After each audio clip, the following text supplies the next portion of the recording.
안녕하세요. 자, 지난주에 온라인 계약을 하고 여러분들 아마 목요일, 금요일 날 이틀 동안 원격 수업을 들었을 거예요. 뭐 인강은 익숙하겠지만 학교 선생님들 수업을 원격으로 듣는 건 되게 낯설었을 거예요.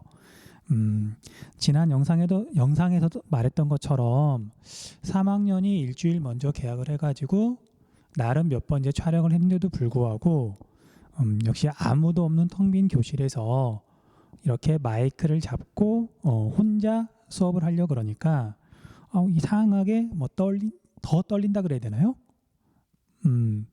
아무튼 사실 수업이라고 하는 건 교사와 학생의 어떤 상호작용이 있어야 되는데 그게 없다 보니까 좀 힘든 것 같아요. 그리고 다시 한번 부탁드리지만 저 선생님이 1학년 때는 수업을 훨씬 잘했던 것 같은데 왜 카메라 앞에 서니까 이렇게 어리버리하고 바보 같은지 뭐 너무 웃거나 그러지 마시고요. 나름 최선을 다하고 있으니까 속으로라도 응원 좀 부탁드릴게요. 자, 이제 3학년들 수업에서부터 먼저 시작을 했는데 혼자 이렇게 아무도 없는 데서 수업을 하려다 보니까 너무 어색해서 2학년 8반 교실에 있던 인형 하나를 이렇게 가져다가 여기 교탁 위에다 지금 놔뒀어요. 그래서 카메라 렌즈를 빤히 바라보기가 조금 민망할 때는 선생님 오른쪽 아래에 있는 이 고양이 인형을 보고서 수업을 좀 하면 낫지 않을까. 그래서 여러분들도 혹시 저 선생님이 왜 눈을 안 마주치고 자꾸 오른쪽 아래를 바라볼까. 거기에 고양이 인형이 있다고 생각하시면 돼요. 자, 어쨌든 이제 우리가 온라인 수업을 당분간은 해야 되니까 낯설더라도 뭐 선생님들도 마찬가지고 여러분들도 마찬가지고 빨리 적응해서 오프라인 수업 못지않게 많은 걸 한번 가르치고 또 배워보도록 할게요. 자, 우리가 지난 시간에는 우리가 살고 있고 우리가 이제 배워야 되는 한반도에 대해서 큰 틀을 잡았었죠. 이렇게 뾰족 튀어나온 곳이나 움푹 들어간 곳이 나중에 위치를 기억할 때 기준점이 된다. 그래서 이건 정말 기본 중에 기본이니까요. 나중에라도 한번 첫 번째 그 영상을 돌려서 한번 봐보세요. 나중에 봐도 도움이 좀 될 거예요. 자, 오늘은 그 다음에 이어서 우리나라를 조금 더 자세히 살펴볼 건데 거기에 앞서서 우리나라의 기본적인 정보 하나만 이야기를 할게요. 자, 여러분들 초등학교 때부터 우리나라 한반도가 지구에서 어디에 있는지 아마 배웠을 거예요. 보통은 이제 위도하고 경도로 설명을 하는데 자, 이제 우리가 고등학교 한국 지리다 보니까 뒤에서도 나오겠지만 기본적인 숫자나 정말 중요한 정보는 외우셔야 돼요. 뭐 어느 과목이나 마찬가지죠. 가장 기본적인 건 암기를 해야 그 과목을 제대로 할 수가 있으니까. 자, 그래서 먼저 우리나라는 과연 어디에 있는가 가장 간단한 정보를 먼저 보자면요. 우리나라 제일 남쪽은 이렇게 선을 그으면 여기쯤 돼요. 여기쯤 돼요. 자, 여러분들 남쪽에 있는 이 섬 이름은 알고 있죠? 제주도. 자, 제주도보다 더 남쪽에 있는 섬이 있는데 여러분들 1학년 때 작년에 수학여행을 갔을 거예요. 그렇죠? 자, 여러분들이 가봤던 바로 그 섬이 우리나라에서 가장 남쪽이에요. 자, 그 섬 이름은 마라도. 자, 마라도는 우리나라에서 제일 남쪽에 있다. 그러면 당연히 마라도에서도 제일 남쪽에는 우리나라 제일 남쪽이라는 걸 나타내기 위한 어떤 그런 표식 같은 게 있어요. 아마 가본 사람도 있을 것이고 마라도에서 뭐 짜장면집만 간 친구도 있을 텐데 자, 우리가 마라도 제일 남쪽에 가면 국토 최남단이라고 하고 거기에 위도가 33도라고 이렇게 써 있을 거예요. 자, 여러분 외우셔야 돼요. 우리나라에서 제일 남쪽은 마라도고 그 다음에 여기에 위도는 북위 33도쯤 된다. 북위 33도쯤 된다. 자, 그럼 반대로 우리나라에서 가장 북쪽은 어디일까? 지난 영상에서 설명을 했었죠. 자, 북한에서 백두산보다 훨씬 더 북쪽인 곳. 여기가 우리나라에서 가장 북쪽이에요. 자, 여기 중요한 지점이라고 지난 영상에서 그 지역 이름도 알려줬던 것 같은데 온성이라는 곳이고요. 자, 위도도 당연히 알아야 되겠죠. 자, 위도는 43도예요. 자, 물론 북이고요. 북이. 그 다음에 여러분들 위도 중에 사실 33도, 43도보다 우리나라 가운데를 지나가는 우리 위선 있죠. 아마 그걸 여러분들이 더 잘 알고 있을 거예요. 자, 우리나라 위선 중에 제일 유명한 위선. 역사 시간에도 맨날 나오는데. 그렇죠. 33도와 43도 가운데는 이렇게 선을 그어보면 조금 잘못 그었는데 이렇게 선을 그어보면 38도가 우리나라 가운데를 지나가는 위선이에요. 자, 그래서 이걸 갖다가 뭐라고 표현하냐면 중앙위선이라고 말을 해요. 위선 중에 중앙을 지나간다. 자, 그래서 우리나라는 북위 33도에서 북위 43도 사이에 있다라고 말을 하시면 돼요. 자, 그런데 여기까지 설명을 하면 어떤 친구들이 질문을 해요. 선생님 그러면 우리나라에는 북한이 포함이 되는 거예요? 라고 물어봐요. 방금 선생님이 우리나라 가장 북쪽이 여기라고 말을 했잖아요. 그렇죠? 자, 그래서 과목마다 뭐 조금 다를 수도 있는데 자, 우리 한국지리 과목에서는 자, 우리 한국지리 대한민국은 어디까지라고 보냐면은요. 우리가 지금 마음대로 다닐 수 있는 여기를 포함해서 한반도의 북부 지역까지를 전부 다 우리나라라고 봐요. 우리나라 헌법에 그렇게 되어 있거든요. 자, 그래서 우리나라 최북단은 뭐 강원도 여기 끝이야 이렇게 말하면 안 되고요. 여기 온성이라고 대답을 해야 돼요. 됐죠? 꼭 기억해 두세요. 자, 이제 우리나라가 얼마나 남쪽에 있냐, 얼마나 북쪽에 있냐 그걸 살펴봤다면 얼마만큼 동쪽에 있냐, 얼마만큼 서쪽에 있냐 그것도 따져봐야 되겠죠. 자, 그래서 그런 걸 나타내는 개념이 경도고요. 자, 그리고 경도가 같은 지점을 연결한 선을 경선이라고 부르죠. 자, 그럼 우리나라에서 가장 서쪽은 어디일까요? 가장 서쪽은 여기 이렇게 선을 그어보면 여기가 가장 서쪽이라는 걸 알 수가 있어요. 자, 그래서 북한 땅이 가장 서쪽이에요. 자, 여기에는 이제 섬이 하나가 있는데 그럼 보통은 섬으로 알고 있으시면 돼요. 자, 섬의 이름은 비단섬이고요. 옛날에는 이 비단섬이 여러 개로 쪼개져 있다가 간척 사업을 해가지고 이제 비단섬이 된 거예요. 자, 그래서 아주 오래된 옛날 자료에는 뭐라고 나와 있냐면요, 마안도라고 나와 있어요. 마안도. 자, 그런데 지금은 정식 명칭이 비단섬으로 바뀌었으니까 이렇게 알고 있으셔야 되고요. 자, 여기는 이제 경도가 어떻게 되냐면요, 본초 좌우선 영국 런던에서부터 동쪽으로 동경 124도만큼 떨어진 곳이다. 그래서 동경 124도가 우리나라에서 가장 서쪽이에요. 자, 이 숫자도 외우셔야 돼요. 자, 그 다음에 우리나라에서 가장 동쪽은 여러분들 다 알고 있죠. 자, 우리나라 가장 동쪽은 동해에 있는 외로운 섬, 이 섬이죠. 그래서 얘도 이렇게 세로선을 그어보면 가장 동쪽에 있는 걸 쉽게 알 수가 있죠. 자, 이 섬 이름은 여러분들 잘 알다시피 독도죠. 독도. 자, 독도의 경도는 몇 도일까? 당연히 외워야 돼요. 자, 독도의 경도는 영국 런던으로부터 본초 좌우선으로부터 동쪽으로 132도 정도 떨어져 있다 라고 기억하시면 되고요. 그 다음 우리가 독도는 워낙 중요하니까 얘는 약 132도고 정확한 경도를 적어줄게요. 131도 52분 동경 이게 독도의 경도값이에요. 자, 독도니까 꼭 외워두세요. 자, 이제 마찬가지로 우리나라 가운데를 지나가는 경선이 있겠죠. 그걸 우리가 중앙 경선이라고 부르는데 대략 어디쯤이냐면요, 여기쯤이에요.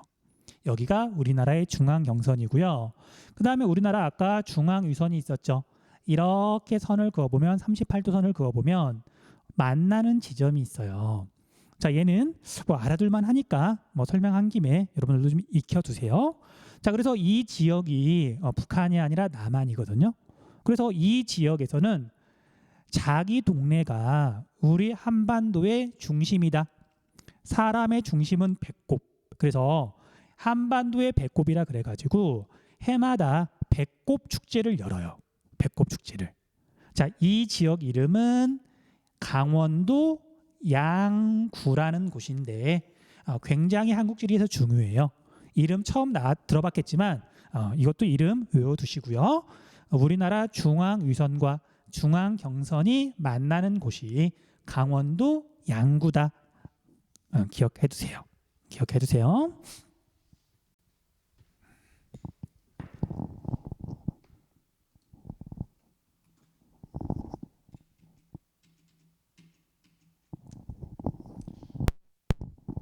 자, 이제 수업 시간에 선생님이 이제 구글 어스나 다음 이런 지도를 자주 활용을 할 건데, 자, 우리가 아까 방금 말했던 양구 있죠. 양구를 좀 찾아가 볼 거예요. 자, 이제 여기는 뭐 위도나 경도 같은 거 안 보이는데 위성 사진만 보이는데 한번 찾아가 볼게요. 자, 이렇게 찾아 들어가면 여기 부분이 좀 독특하게 생겼는데 양구를 대표하는 지형이에요. 나중에 여기 정말 자세히 배울 거예요. 그 다음 더 확대해서 들어가 보면 이러면 안 되는데 다행히 자, 여기는 이제 휴전선이랑 가까워 가지고 더 자세히 확대하면 이제 군사 정보 같은 게 노출될 수 있으니까 자세히 보여주진 않아요. 휴전선 근처라서. 자, 다행히 여기도 지금 양구인데 여기를 더 확대해 들어가 보면 인공 호수가 있어요. 저수지가 있고요. 더 확대해서 들어가 봤더니 여기에 되게 재밌게 생긴 섬이 있죠. 딱 봐도 한반도처럼 생겼잖아요. 바로 여기가 배꼽 축제를 여는 곳이에요. 그러니까 한반도의 중심이라는 걸 상징하기 위해서 저수지에다가 인공섬을 만들어 놓은 건데 얘가 강원도 양구다. 재밌게 생겼죠. 자, 그래서 여러분들 나중에 뭐 여행 같은 거 갈 때 어디를 가야 될지 잘 모르겠으면 뭐 강원도를 간 김에 양구에 들러서 여기 한번 가보는 것도 재밌을 거예요. 원래 아는 만큼 보이고 보이는 만큼 뭐 즐기는 거니까. 됐죠? 자, 그래서 우리나라 한반도에 대한 가장 큰 특징은 이렇게 하면 마무리가 되겠네요.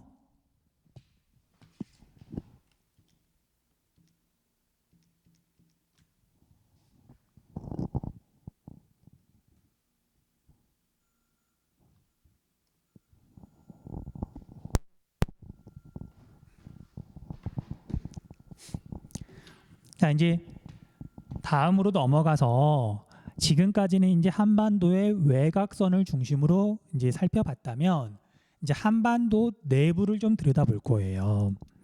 자, 이제 첫 번째로 살펴볼 게 뭐냐면 행정구역이에요. 행정구역. 당연히 이제 우리가 한국 지리를 공부할 때 있잖아요. 거의 대부분이 행정구역 중심으로 어떤 자료 같은 게 나와요. 뭐 당연하죠. 우리 한반도를 구분할 때, 내부 지역을 구분할 때 가장 기본이 되는 게 행정구역이니까. 자, 그래서 먼저 북한을 포함해가지고 우리나라에 있는 도 있죠, 도. 가장 큰 행정구역 단위. 자, 그게 조선시대에서부터 썼던 거라서 아마 여러분들 이름은 좀 익숙할 건데 하나씩 한번 살펴볼게요. 자, 이건 지금 외워두시면 좋고요. 뭐 당장 외우지 않더라도 어차피 지리를 공부하다 보면 자연스럽게 알게 될 거예요. 자, 첫 번째 북한부터 보자면 우리나라 북동쪽 끝에 있는 여기 행정구역 이름은 함경도예요. 함경도. 자, 우리가 함경도 할 때 이 글자들은 전부 다 여기에 있는 중요한 도시들에서 이름을 따왔어요. 자, 이건 나중에 이야기하기로 하고 여기 일대 이 함이 일단 함흥할 때 함이에요. 함흥냉면. 그렇죠? 자, 아무튼 그래서 여기가 함경도고요. 그다음에 북쪽은 함경북도, 남쪽은 함경남도. 그냥 우리는 함경도라고만 알고 있으시면 돼요. 자, 그다음에 자, 이제 서쪽으로는 이렇게 묶어가지고 뭐라고 부르냐면 평안도라고 불러요. 평안도. 자, 평안도의 평은 평양에서 따온 거예요. 자, 우리가 지난 영상에서 평양 사실 찾아봤었죠. 함흥 원산이 여기에 있으면 위도가 똑같고 항구 도시는 아닌 곳 여기가 평양이었잖아요. 그러니까 평안도가 이쪽이다. 기억해 두시면 좋고요. 자, 그다음에 한국 지리에서는 상대적으로 중요도가 조금 떨어지는데 여기 평안도 밑에 그다음에 우리 경기도 위에 여기 사이에 있는 행정구역이 황해도예요. 황해도. 그냥 이름 정도만 이렇게 기억해 두세요. 자, 이제 남한 쪽은 여러분들이 아마 대부분 알고 있을 거예요. 자, 서울과 인천 그 주변을 포함해 가지고 둘러싸고 있는 이 행정구역이 경기도죠. 자, 우리가 남한은 도 이름은 뺄게요. 경기고요, 경기.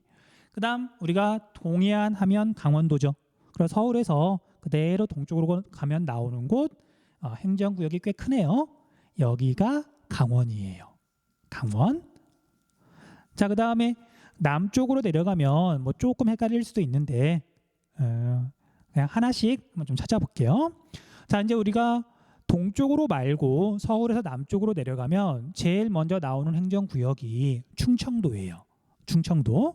자, 그래서 충청도는 우리 남한에서 대한민국에서 가운데쯤에 있는데 이게 충청도예요. 충청. 얘는 여기다가 적을게요. 충청이고요. 그래서 얘는 충청북도, 충청남도예요. 재밌게도 다른 행정구역은 대부분 북쪽과 남쪽, 북쪽과 남쪽, 뭐 북쪽과 남쪽 이렇게 구분되는데 충청도는 사실 이름은 북쪽과 남쪽이지만 실제로는 동쪽과 서쪽에 있죠. 아무튼 재미있는 부분이에요. 자, 그리고 경기도 밑에가 충청도다. 충청도다. 자, 그다음에 더 남쪽으로 내려가면 이제 도가 이렇게 큰 덩어리 두 개가 남았어요. 하나는 전라도고 하나는 경상도거든요. 하나는 전라도, 하나는 경상도. 자, 우리가 경상도의 경은 경주에서 따온 거고요. 전라도의 전은 전주에서 따온 거예요. 그러면 좀 쉬울까요? 자, 우리가 경주하면 과거 신라의 수도였었죠. 우리가 한국사 시간에 뭐 초등학교 때도 배웠을 것이고 중학교 때도 배웠을 것이고 신라가 어디 있는지는 대충 알잖아요. 자, 그래서 이쪽이 경상도고요. 경상도고요. 이쪽이 전라도예요. 전라도예요. 기억 좀 잘 해두세요. 자, 그래서 이렇게 하면 도가 8개가 돼요. 그리고 옛날에 이 제주도는 전라도에 포함이 돼 있었거든요. 자, 그래서 우리가 보통 조선 8도다. 8개의 도가 있다. 이렇게 8개를 말하는 거예요. 됐죠? 자, 잠깐 여러분들 정리할 시간 줄 테니까 눈여겨서 한 번 더 보시고요. 잠깐만 있다가 다음으로 넘어갈게요.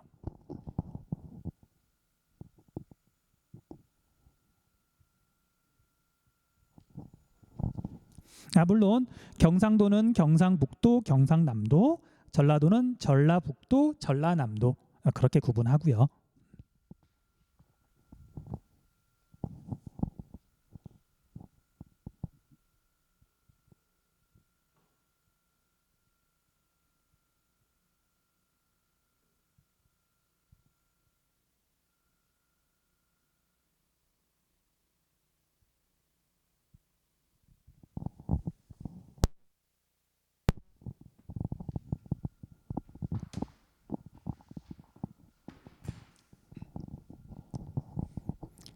자, 이제 북한을 빼고 이제 남한만 좀 자세히 살펴볼게요. 자, 이제 여러분들이 한국 지리를 공부하면서 뭐 쉽게 눈치를 채겠지만 한국 지리라고 되어 있지만 주로 우리 남한에 대해서 공부를 하거든요. 그럼 남한은 행정구역을 조금 더 자세히 알아야 돼요. 조금 더 자세히. 자, 그래서 우리나라 행정구역 중에 가장 규모가 큰 것들을, 중요한 것들을 광역자치단체라고 부르는데 그것들 한번 살펴볼게요. 자, 지금은 여러분들 이렇게 간단하게 필기만 좀 해놓으시고요. 시간 들여가지고 이 행정구역들은 정확한 위치, 이름, 그리고 대략적인 인구 규모까지도 알아두셔야 돼요. 우리나라에 대한, 우리 남한에 대한 가장 기본적인 정보이기 때문에 이걸 알고 있다는 가정하에 여러 가지 것들을 물어보거든요. 자, 아무튼 볼게요. 우리나라 행정구역을 말을 할 때 보통 1특별시라고 불러요. 특별시. 자, 먼저 도시부터 할 거거든요. 자, 여러분들이 알고 있는 특별시 뭐 하나밖에 없거든요. 어딜 말하는 거죠? 서울이죠. 자, 그래서 우리가 백지도를 보고서 서울은 당연히 찾을 줄 알아야 돼요. 서울. 자, 그러면 서울을 이렇게 찾아보면 여기가 서울이죠. 여기가 서울이죠. 황해안에 이렇게 해안선에서 가운데 움푹 들어간 곳에서도 가운데쯤이 서울이었잖아요. 물론 서울은 항구 도시는 아니고요. 서울 잘 찾아보셔야 돼요. 자, 참고로 서울은 이제 우리가 보통 서울 사는 친구들은 서울이 굉장히 넓다고 느끼는데 우리 남한 전체 면적에서 서울은 약 0.6%예요. 0.6%. 그러니까 1%가 안 돼요. 1%도 안 되는데 여기에 엄청나게 많은 사람이 살죠. 자, 인구는 조금만 있다가 정리해 줄게요. 자, 그다음에 이제 서울 특별시만큼은 아니지만 넓은 도시라는 뜻에서 광역시가 있어요. 광역시. 우리나라 광역시는 모두 몇 개다? 그쵸? 한번 속으로 세보면 알겠지만 6개예요. 6개. 자, 이제 인구가 많은 순서대로 차례대로 위치랑 이름을 한번 정리를 해볼게요. 자, 얘는 서울 이름 쓰고요. 서울은 특별시. 자, 그 다음에 광역시 중에 인구가 제일 많은, 서울 다음으로 이제 인구가 많은 얘가 부산이에요. 얘가 부산. 부산은 앞에서 한번 이야기했었죠. 동해안과 남해안이 만나는 곳, 그 중간쯤이 부산이다. 부산이다. 그 다음 이제 우리나라 광역시 중에 인구가 두 번째로 많은 도시, 거기는 어디냐면요. 여기가 두 번째로 인구가 많은 인천이에요. 광역시 중에 두 번째로 많은 거 서울 빼고요. 인천. 자, 그 다음에 세 번째로 인구가 많은 광역시는 여기예요. 여기. 자, 우리가 이 백지도에서 굵게 표시되어 있는 거 있잖아요. 얘네들이 광역자치단체예요. 광역자치단체. 자, 여기 대구는 이제 우리가 위치를 어떻게 기억하면 되냐면요. 지난 영상에서 설명했던 것처럼 동해안 쪽을 이렇게 봤더니 여기 뾰족 튀어나온 부분 있죠. 포항이라고 하는 도시인데 여기 뾰족 튀어나온 곳에서 조금만 이렇게 내륙으로 들어오면 여기 대구가 있는 거예요. 대구. 자, 그 다음으로 인구가 많은 광역시는 대전이에요. 대전. 자, 대전은 어디에 있냐면 충청도에 있는데 여기가 대전이거든요. 자, 얘는 뭐 정확하게 어떤 기준을 잡기는 좀 애매한데, 자, 포항이랑 유도가 똑같은 이렇게 선 긋고요. 충청도 가운데쯤에 있고 여기 포항보다는 유도가 조금 높다. 뭐 그렇게 기억해도 되겠죠. 자, 물론 이제 계속 이 백지도를 보다 보면 잘 알게 될 수밖에 없긴 해요. 자, 그 다음에 대전 다음으로 인구가 거의 비슷한데 대전 다음으로 인구가 많은 광역시는 전라도에 있는 광주예요. 광주. 광주는 여기 지도에서 보듯이 부산이랑 위도가 똑같죠. 이름 써줄게요. 얘가 대구고요. 얘가 대전이고 그 다음에 얘가 광주다. 광주다. 자, 그리고 광주까지 하면 지금 5개죠. 자, 마지막으로 6번째 광역시가 부산하고 붙어있는 울산이에요. 울산. 울산. 자, 그래서 서울은 특별시, 부산, 인천, 대구, 대전, 광주, 울산까지가 6대 광역시다. 그리고 보통은 특별시하고 광역시를 합쳐서 7개를 대도시라고 불러요. 대도시. 자, 그래서 이 7개 도시는 이름, 위치, 그 다음에 인구까지도 정확하게 알고 있어야 된다. 알고 있어야 된다. 체크 좀 해두세요. 자, 그 다음에 자, 이제 남한만 이렇게 따졌을 때 역시 도가 8개가 있다라고 말을 해요. 남한에 있는 도는 대체로 이제 촌락 지역이 많이 포함되어 있죠. 광역시까지는 완전히 대도시라면 우리가 도에는 시도 있지만 도시도 있지만 촌락 지역도 많이 포함이 돼 있어요. 자, 먼저 우리나라 첫 번째 도는 서울 주변에 있는 경기도. 자, 얘는 굳이 이름을 쓰지 않을게요. 그다음 아까 말했던 것처럼 경기도의 동쪽에는 강원도가 있죠. 강원도. 자, 그다음에 경기도하고 강원도는 공통점이 휴전선이 생기면서 일부분이 이제 북한으로 넘어갔어요. 넘어갔다기보다는 이제 휴전선에 의해서 강원도와 경기도가 잘린 거죠. 그래서 약간 모양이 이상하다는 것도 알아두시면 좋고요. 자, 그다음에 조금 아래로 내려오면 굵은 선으로 해서 이렇게 충청도가 있었죠. 충청도가 이렇게 있었고요. 그 다음에 여기를 경계로 충청남도, 충청북도. 자, 대전은 원래는 충청남도였으나 대전광역시로 독립을 한 거예요. 자, 충청도 기억해 두시고요. 자, 그 다음에 여기에 있는 이제 굵은 행정구역을 경계로 이쪽이 전라도. 전라도 중에서도 여기를 경계로 전라북도, 전라남도. 자, 전주는 어디에 있냐면요. 얘가 전주예요. 얘가 전주. 전라도 할 때 전.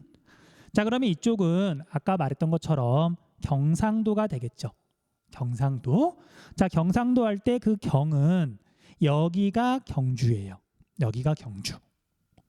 그다음 마지막으로 제주도까지 해가지고 우리나라에는 도가 8개가 있다고 말을 한다. 자, 그런데 여러분들 아마 아는 사람도 있을 거예요. 자, 우리가 보통은 제주도라고 부르지만 제주도는 관광산업이 발달해 있고 그다음에 육지에서 멀리 떨어져 있다 보니까 약간 독특하죠. 그래서 제주도 같은 경우에는 제주특별자치도라 그래서 행정구역이 조금 달라요. 도 중에는 뭔가 실험도 해보고 뭐 여러 가지 이유 때문에 특별자치도라고 지정을 해놨어요. 근데 우리가 보통은 뭐 도라고 부르니까 그래도 특별자치도라는 거 좀 알아두세요. 자, 이제 이렇게 하면 거의 모든 광역자치단체를 살펴봤는데 하나 지금 안 한 게 있어요. 어디냐면 자, 대전이랑 붙어 있는데 대전에서 서울에 가깝거든요. 자, 얘도 중요하니까 얘는 이름 적을게요. 세종시라고 보통 말을 하는데 세종특별자치시예요. 세종특별자치시. 이름 들어본 적 있죠? 자, 얘는 이름 그대로 자치, 행정이랑 관련된 특별시예요. 그리고 우리나라 굉장히 많은 우리가 관공서들이 여기 세종에 있잖아요. 그리고 세종은 공무원의 도시라고 부르잖아요.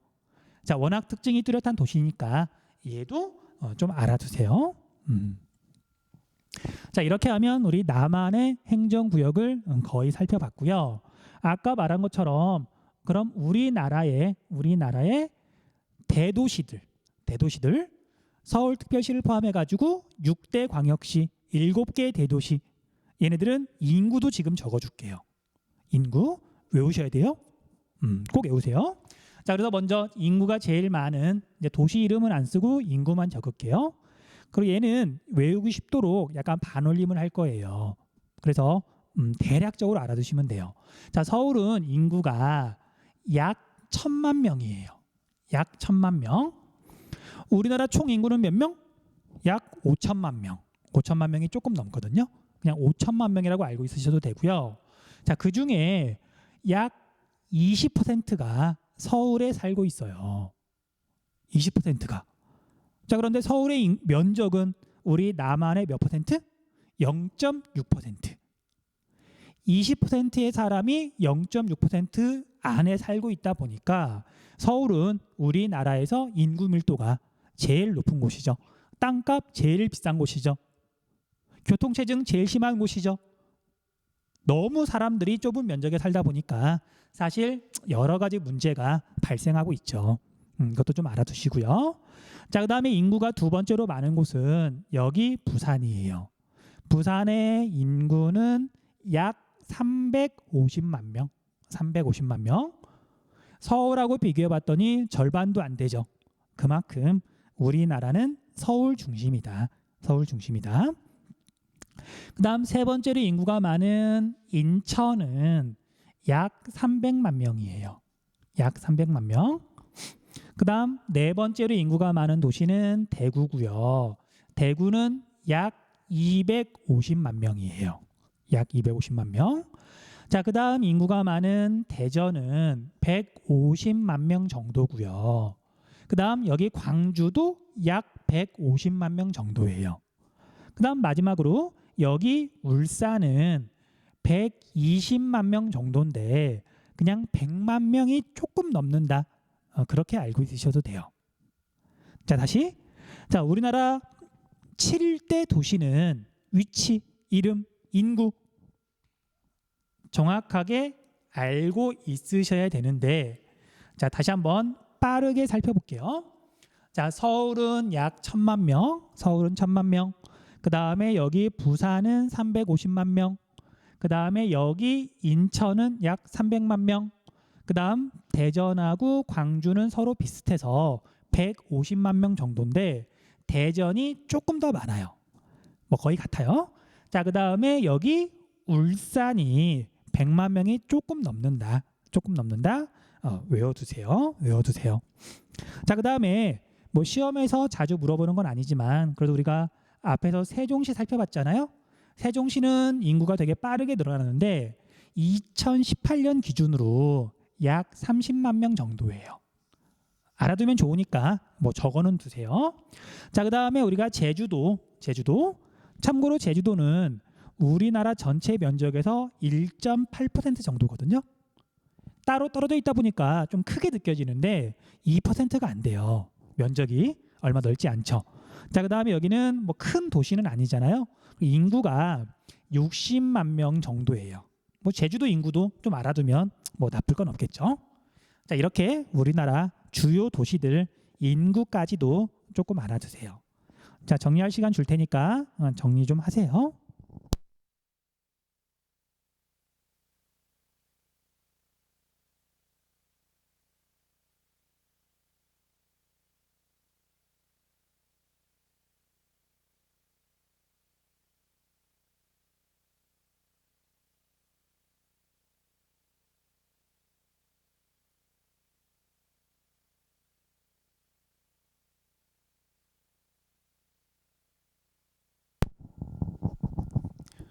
자, 이제 도시들 마지막으로 북한에 있는 중요한 도시들 있죠. 얘네들만 또 빠르게 한번 살펴볼게요. 북한 주요 도시들. 얘네들도 여러분들 이름은 아마 많이 들어봤을 거고요. 위치만 좀 기억하면 될 것 같아요. 자, 먼저 첫 번째. 자, 북한에서 인구가 제일 많고 북한의 수도인 도시. 북한의 수도인 도시 평양이죠. 자, 평양은 여러 번 했으니까 원산에서 위도가 똑같은 곳. 그다음에 항구는 아닌 여기가 평양이고요. 이름도 좀 적어볼까? 자, 평양이 여기에 있고요. 평양. 자, 그다음에 개성공단으로 유명한 개성 있죠. 고려의 수도였던 곳. 자, 개성은 서울에서 굉장히 가까운 데 있어요. 휴전선에서 멀지 않거든요. 자, 개성은 여기에 있어요. 자, 서울이 여기니까 개성 정말 가깝죠. 그래서 만약에 이게 도로가 이렇게 직선으로 나 있으면 대략 8시간 정도 걸어가면 개성에 도착할 수 있어요. 서울에서. 자, 아무튼 여기가 개성 알아두셔야 되고요. 자, 그 다음에 첫 번째 영상에서 말했던 우리 북한 국경선 중에 거의 구석에 있던 도시가 하나 있었죠. 신의주. 얘도 알아두면 좋고요. 자, 그 다음에 동해안에서 움푹 들어간 곳에 있는 도시 여기 원산이었죠. 원산 알아두시고요. 자, 그 다음에 여기 함경도에서 가장 큰 도시 공업이 발달해 있는데 원산에서 조금만 위로 올라가면 함흥이라고 하는 도시가 있어요. 함흥. 자, 함흥은 아까 말했던 것처럼 냉면으로 유명하죠. 자, 그 다음에 우리가 청진이라고 하는 도시가 첫 번째 영상에서 한번 설명을 했었는데 중강진이랑 위도가 거의 같은 곳에 청진이 있다. 청진. 청진은 뭐 미리 말을 하자면 우리나라 전체에서 강수량, 비가 제일 적게 내리는 곳이에요. 그래서 가장 적다 보니까 자주 물어보거든요. 이번 기회에 외워두세요.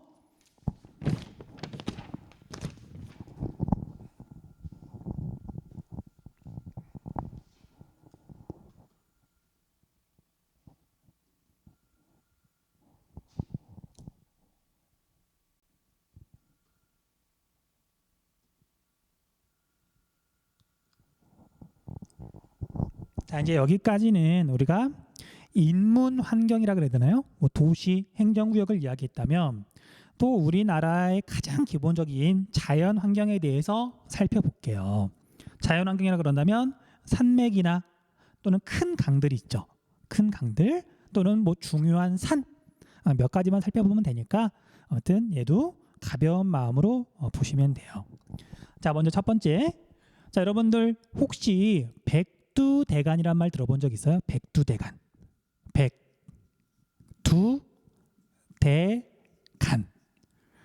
들어본 친구도 있고 뭐 그렇지 않은 친구들도 있을 텐데 우리 한반도에서 가장 굵은 산줄기, 가장 높은 산줄기를 백두대간이라고 불러요. 우리나라 산줄기 중에 제일 중요한 산줄기. 자, 그래서 이 백두대간은 여기 백두산에서 시작해가지고요. 이렇게 이어지는 우리나라의 가장 중요한 산줄기다. 이름 정도만 좀 기억해 두세요. 자, 조금 이따 설명하겠지만 자, 우리가 백두산이 제일 중요한 건 알겠죠. 자, 여기가 중요하다면 그 끝에 있는 여기도 당연히 중요할 거예요. 그래서 우리 육지에서 섬 빼고요. 북한에서 제일 높은 산은 백두산, 남한에서 제일 높은 산은 지리산. 워낙 중요하니까 일단 이름 한번 적어볼게요. 그래서 백두산에서 시작해가지고 지리산까지 이어지는 가장 높고 험한 산줄기를 백두대간이라고 한다. 기본 개념 좀 잡아주시고요. 자, 그 다음에 이제 우리한테 좀 익숙한 산맥 있죠. 산맥. 자, 산맥 중에 높고 험해서 사람들이 넘어다니기 힘들고 그러다 보니까 사람이 사는 모습을 구분하는 우리가 그걸 생활권이라고 부르는데 생활권을 구분하는 주요 산맥들 있잖아요. 3개 정도만 살펴볼게요. 자, 첫 번째, 전라도하고 경상도는 많이 달라요. 언어도 다르고 먹을 것도 다르고 많이 다른데 그 결정적인 이유가 이렇게 뻗어 있는 높고 험한 산줄기 때문에 그렇더라. 자, 이 산맥을 뭐라고 부르냐면요. 소백산맥이라고 불러요. 소백산맥. 아마 들어본 적 있을 거예요. 자, 그 다음에 우리가 강원도에서 동쪽 대표 도시는 강릉, 그다음에 서쪽 대표 도시는 춘천 또는 원주. 자, 강릉하고 원주하고는 또 많이 다르거든요. 다른 이유가 이렇게 뻗어 있는 또 굉장히 높고 험한 산맥 때문에 그래요. 자, 이 산맥 이름은 강원도에 있는 우리 한반도의 등쪽에 있는 높고 험한 산맥. 얘가 태백산맥이죠. 태백산맥. 아마 이름 들어봤을 거예요. 자, 우리 태백산맥 자세히 한번 좀 봐주세요. 자, 학생들더러 백지도에다가 태백산맥을 그리라 그러면 잘 못 그리더라고요. 그러니까 얼마만큼 동쪽에 이렇게 치우쳐 있는지 잘 모르더라고요. 자, 잘 보시면 이렇게 선을 그었을 때 여기서부터 여기까지가 10이라 그런다면 여기서부터 여기까지는 대략 1이에요. 태백산맥은 동해안에 거의 붙어 있다. 알아두셔야 돼요. 자, 그 다음에 북한에서 가운데에 있는 높고 험한 산맥, 이 산맥 이름은 낭림산맥이에요. 낭림산맥. 그래서 우리가 소백산맥, 태백산맥, 낭림산맥 이 3개의 산맥이 생활권을 구분한다. 기억해 두시고요. 그 다음 생활권을 구분하는 건 아니지만 이름 정도는 알아둬야 되는 산맥이 하나가 더 있거든요. 여기서부터 이렇게 길게 뻗어 있는 함경도에 있는 대표 산맥 함경산맥이라고 불러요. 함경산맥. 자, 우리가 산맥은 이렇게 네 개만 좀 알아두자. 네 개만 좀 알아두자. 자, 이름 한번 더 보시고요. 소백산맥, 전라도와 경상도의 경계가 되는 소백산맥, 강원도를 동쪽과 서쪽으로 나누는 태백산맥, 그다음 북한을 서쪽과 동쪽으로 나누는 낭림산맥, 그다음 함경도에서 가장 높고 험한 우리가 함경산맥까지 4개 정도만 기억해 두세요. 자, 계속. 자, 이제 산맥을 했으면 우리가 우리나라에 있는 주요 산 있죠. 산, 마운틴. 자, 이것도 몇 개 안 되니까 빨리 한번 살펴볼게요. 자, 제일 첫 번째는 누가 뭐래도 여기 백두산을 꼽을 수 있어요. 백두산. 자, 백두산의 높이는 얼마? 뭐 정확히는 아니더라도 약 얼마 정도인지는 알고 있어야 돼요. 그래서 우리나라에서 제일 높은 백두산은 약 2,750m예요. 2,750m. 남한과 북한에서 말하는 게 조금 다른데 대략 2,750m라고 알고 있으면 돼요. 자, 그 다음에 백두대간을 따라서 쭉 내려오다 보면 여러분들이 알아야 되는 또 중요한 산이 하나 있는데 여기에 있는 금강산이에요. 금강산. 뭐 글씨가 안 보일지도 몰라서 이름 써줄게요. 금강산. 자, 지금 말하는 산들은 특징이 되게 뚜렷해서 그리고 중요해서 시험에서 자주 물어보는 산들이에요. 자, 금강산은 참고로 휴전선이 이렇게 있으면 휴전선에서 조금밖에 떨어져 있지 않은 산이에요. 금강산. 그다음 태백산맥 백두대간을 따라서 내려오다 보면 남한 쪽에 있는 또 중요한 산 설악산. 설악산. 그 금강산과 설악산 비교해서 많이 물어봐요. 위치 좀 기억해 주세요. 휴전선을 기준으로 북쪽과 남쪽에 있는 산 금강산, 설악산 체크해 두세요. 그다음 백두대간을 따라서 쭉 내려다 보면 백두대간 끝에 있는 유명한 산 지리산. 얘는 이름부터가 한국 지리에서 정말 중요한 산이잖아요. 지리산. 자, 그래서 지리산 기억해 두시고요. 자, 지리산은 북한 빼고 남한에서 제일 높은 산이에요. 여기 제주도에 있는 한라산 빼고. 자, 그래서 지리산의 높이도 기억 좀 해두시면 좋아요. 1915m예요.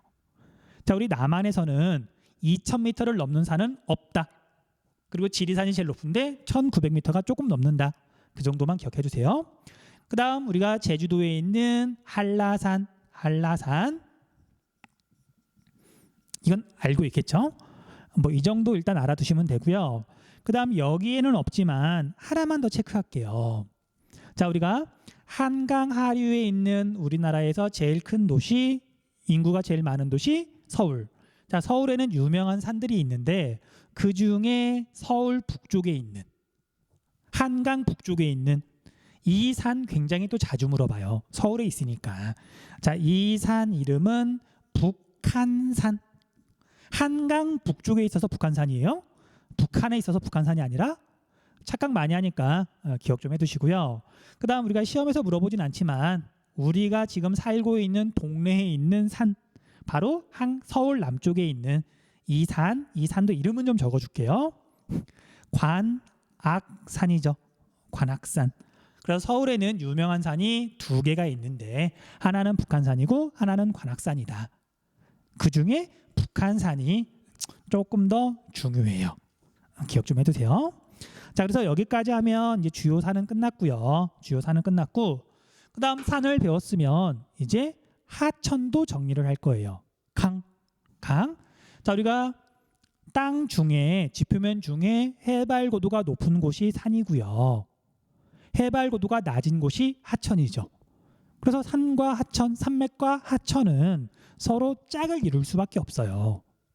그리고 당연히 사람이 사는 데 있어서 물은 굉장히 중요하기 때문에 하천을 중심으로 당연히 사람들이 살고 있고 하천을 중심으로 도시가 발달했고 그래서 우리가 우리나라에 있는 큰 하천들은 이름, 위치 알고 있어야 돼요. 물론 대부분은 여러분들이 고등학교 1학년 때까지 다 들어봤어요. 대부분이라기보다는 다 들어봤거든요. 이번 기회에 정리를 좀 할게요. 자, 우리나라에서 먼저 가장 긴 강은 참고로 아까 말했듯이 우리나라에는 큰 강 6개를 꼽거든요. 그중에 가장 길이가 긴 강, 백두산 근처에서 시작해가지고 북한과 중국의 국경선을 이루는 강 압록강. 이름도 적어볼까요? 압록강이 있고요. 자, 그 다음에 우리가 남한 서울에는 한강이 지나가는데, 자, 북한 평양에도 큰 강이 지나가요.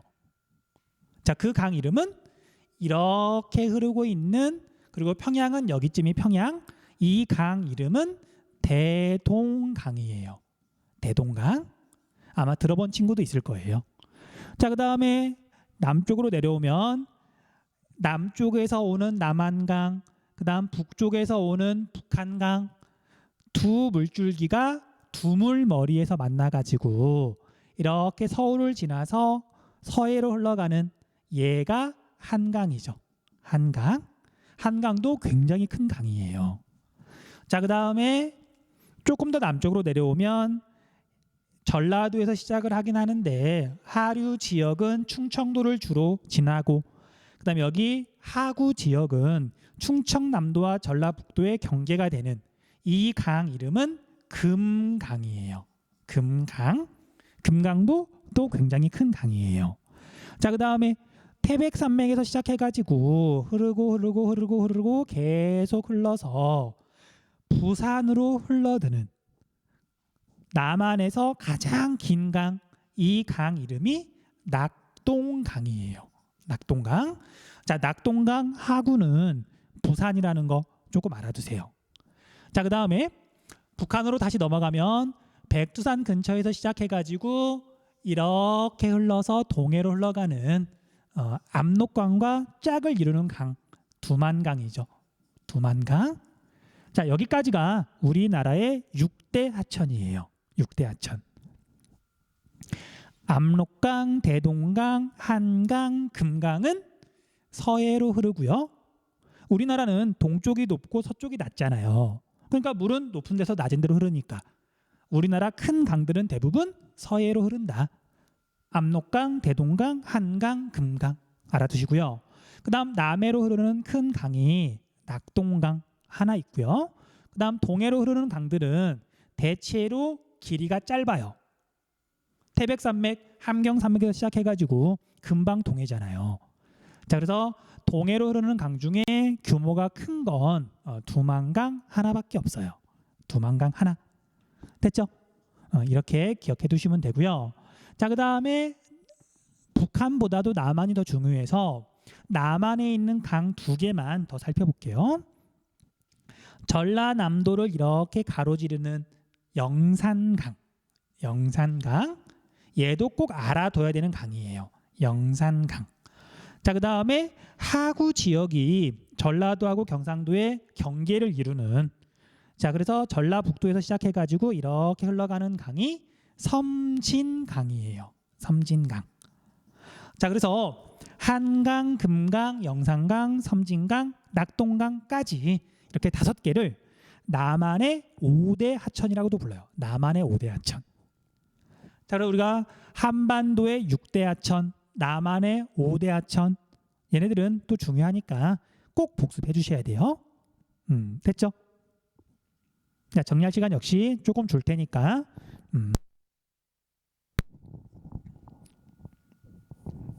정리하고 마지막 이제 생활권 구분까지만 하고 이번 영상은 마치도록 할게요.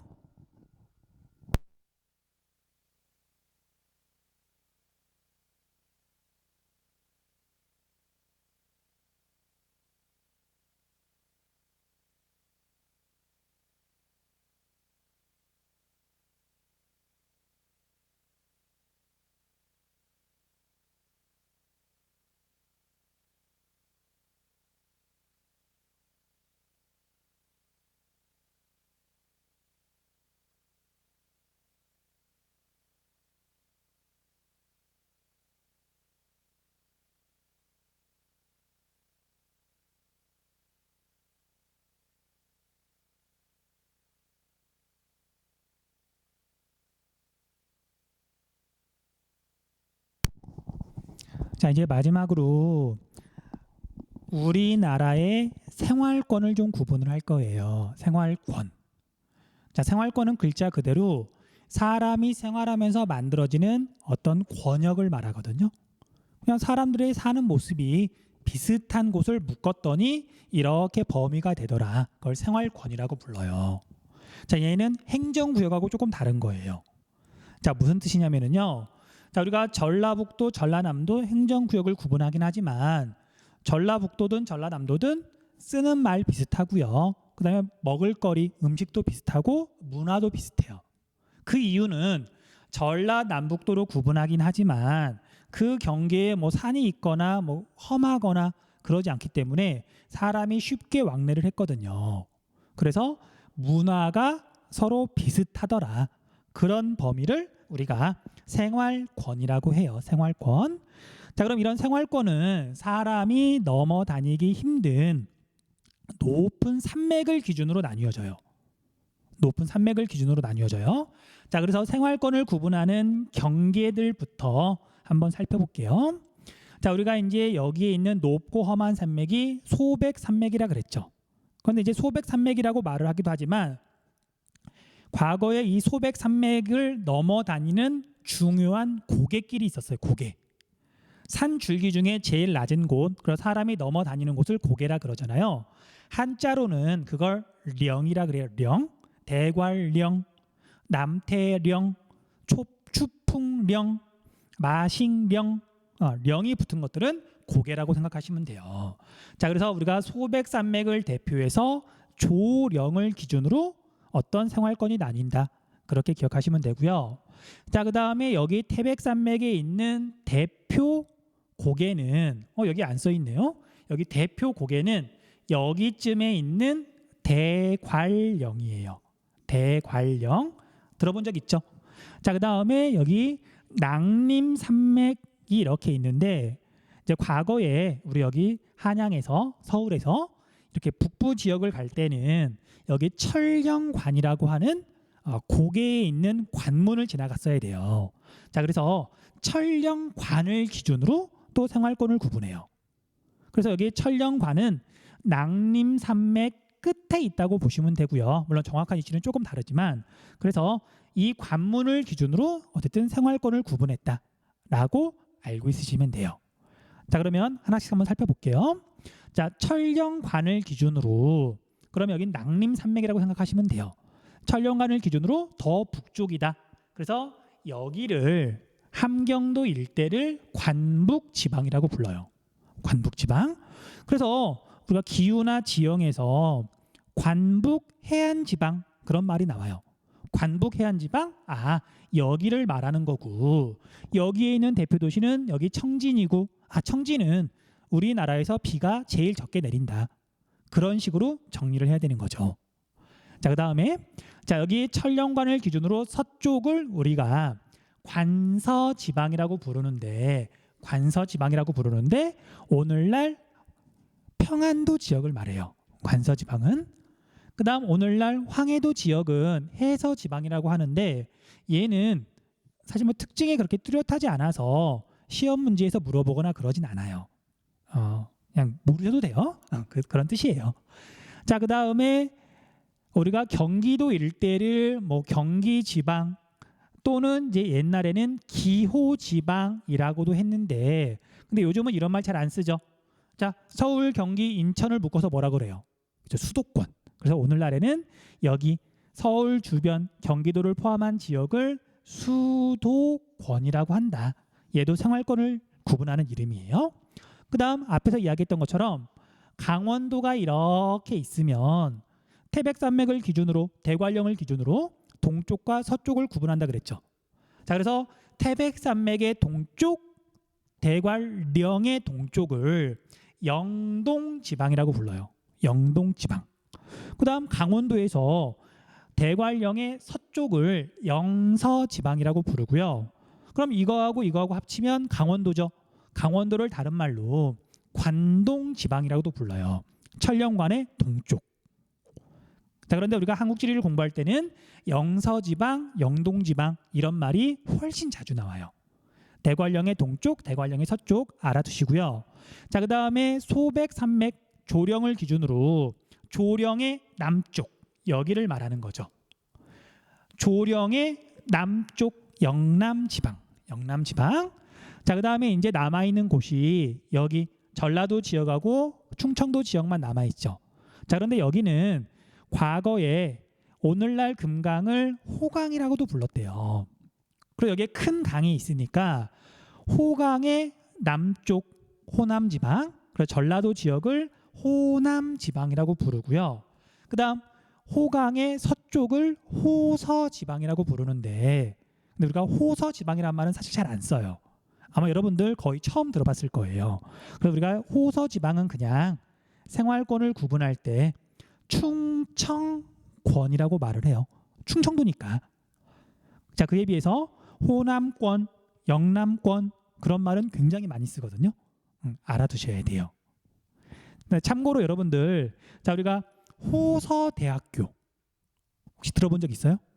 호서대학교 어디에 있을까? 충청도에 있어요. 네, 그런 식으로 이제 우리가 생활권 이름을 붙이기도 한다. 그렇게 기억해 두시면 될 것 같아요.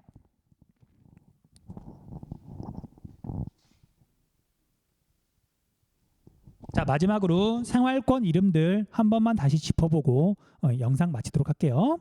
자, 우리가 천령관, 낭림산맥의 서쪽을 관서지방이라고 한다. 관서지방, 함경도 일대.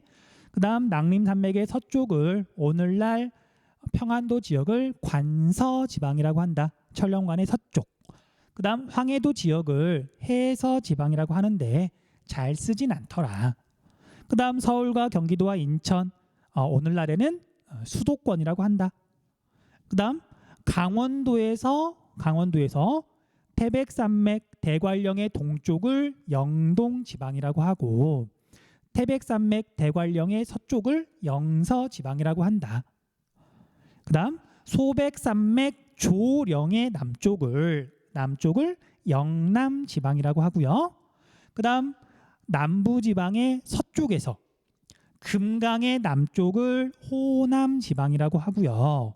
그 다음에 금강의 서쪽을 호서지방이라고 하는데, 호서라는 말보다는 그냥 여기에 있는 행정구역 이름을 따서 충청권이라고 주로 부른다.